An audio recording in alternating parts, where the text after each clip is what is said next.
magandang araw po sa inyo lahat. Ito po ang inyong lingkod, ay Freddy, sa Facebook, at sa YouTube, at Pilipino sa America Blog and YouTube. And if you haven't subscribed to my channel, please subscribe by just pressing the red button below. And it's all free, and you're already connected, and I really appreciate those things, okay? At kung meron po kayong comment, mag-comment lang po tayo sa topic na to. At bigyan nyo sana ako ng big likes. And if you could share this video, I really appreciate too. Okay? Ito po ay tungkol sa simbang gabi. Simbang gabi na nagaganap ngayon sa Malacanang. Okay? Nag-umpisa ito noong 16 ng umaga hanggang ngayon, hanggang sa 24 na Misa de Gallo.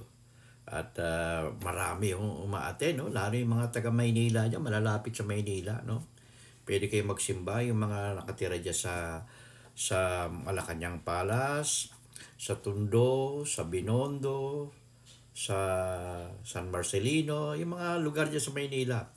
Pwede nyo puntahan ng Malacanang. At pagpasok nyo dyan sa Malacanang, sa open ground, meron nyo doon mga puto bumbong, kape, pwede kayong kumain ng bibingka.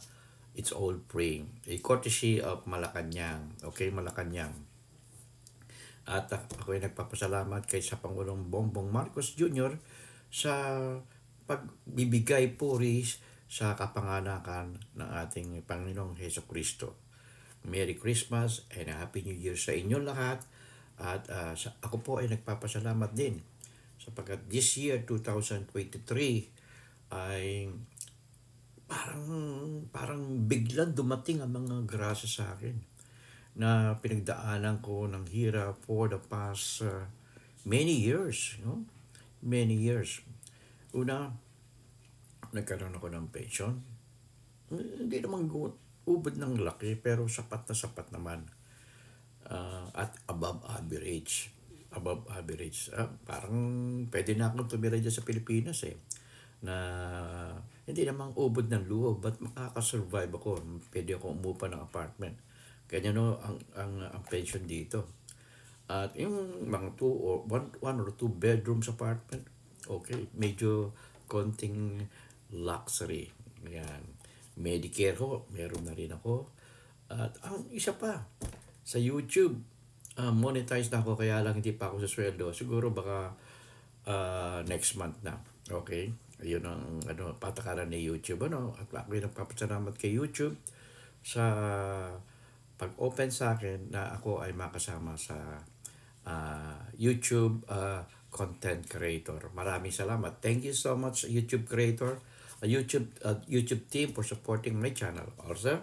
And in this one, ito guys ang masasabi ko sa inyo na bakit inopen ng ating Pangulo ang Malacanang. This is the second time during his administration na meron simbang gabi sa Malacanang. In the past, hindi ko naniniwala si Pangulong Rodrigo Duterte kasi parating siya ang taga-tuliksa sa simbahang Katoliko. Minumura pa nga niya, ilang beses niyang minura ang simbahang Katoliko, ang mga pare, madre, obispo. Pero siya, at ang sabi niya ay hindi siya naniniwala. Inisulto nga niya si Hesus Kristo nakapako sa krus.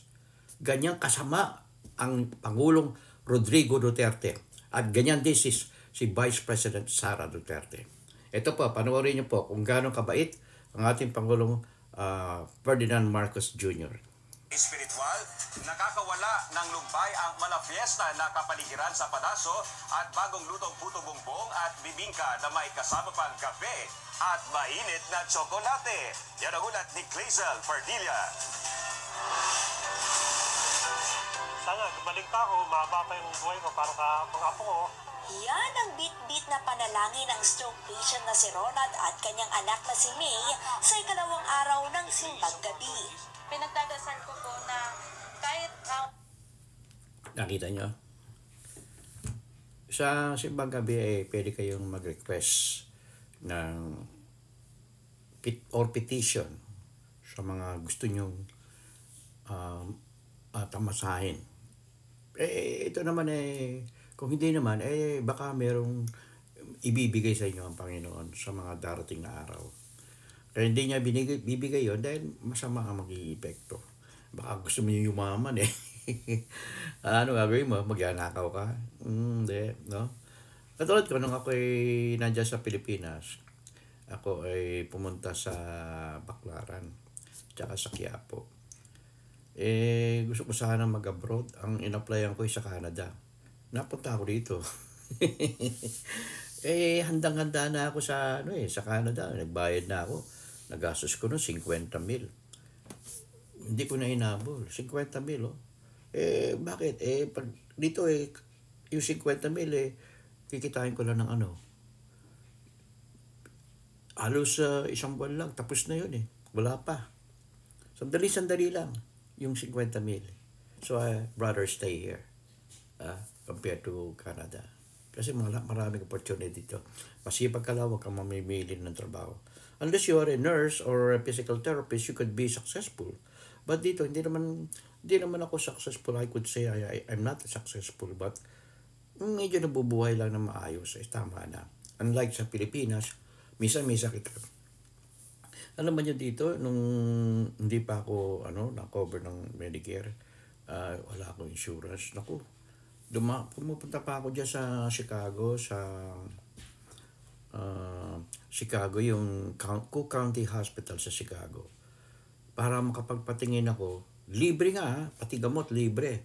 Pero I have to stay the whole night just to wait for my turn to be served by the doctor. Tapos yung pharmacy mo, bibigay, it will take about 3 or 4 days bago mo makuha yung medication. But it's all free. It's all free. Pero tsaka ang mga doktor dito is one of the best in the world. Hindi o alachamba. Pag pumunta kayo sa Cook County Hospital, sigurado kayo na gagaling kayo. Huwag lang yung ibang mga talaga serious illness na it really takes time para makarecover. Ganyan ang buhay dito sa Amerika. Tsaka dito, tinanggal ka sa trabaho. For whatever reason, you could easily tomorrow you will have another job. It's easy to apply here when you are already here.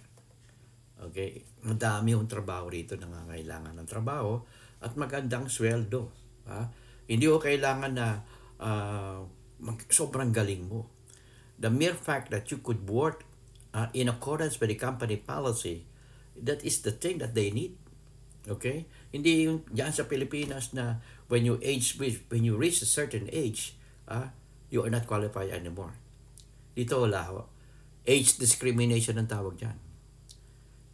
Bawal ho yan. Age discrimination. You cannot ask what is your birthday? No. You can say your birthday but never the year. Ganon yun diyan.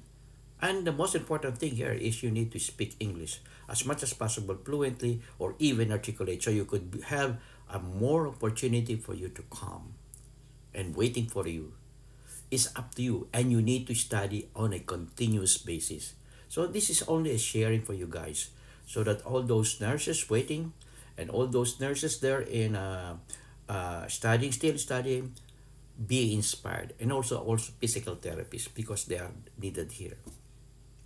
Okay, so all overseas worker there, all overseas watching me, listening to me, and most especially the student there in the Philippines, be motivated to come over here. You must work hard. Okay, kalimutan nyo na yung mga barkada. And also respect your parents. Respect your parents. It is in the commandment of God. Fourth commandment, honor thy father and thy mother. Kasi kami, experience na kami. Huwag nyo kaming mumurahin. Huwag nyo kaming mamaliitin. Because we are more experienced than you. Okay? Kaya nga ang inilalagay natin Pangulo ay magaling. Katulad ni BBM. Okay? So, I do hope that you are going to enjoy this Christmas season like I have right now. I'm very thankful to the Lord for giving me a one-time blessing. Sunod-sunod ang blessing. Guys, sunod-sunod. Ganyan din kayo. Be inspired. Okay? You need to work hard. you need to study hard continuously. Kasi ang technology does not stop. Ngayon, ano ngayon? iPhone 15. The last time iPhone 14, now 15. Next year iPhone 16 or 17. Okay? Till next time. Don't forget to subscribe. Subscribe now. Like and share, and Merry Christmas to all and Happy New Year.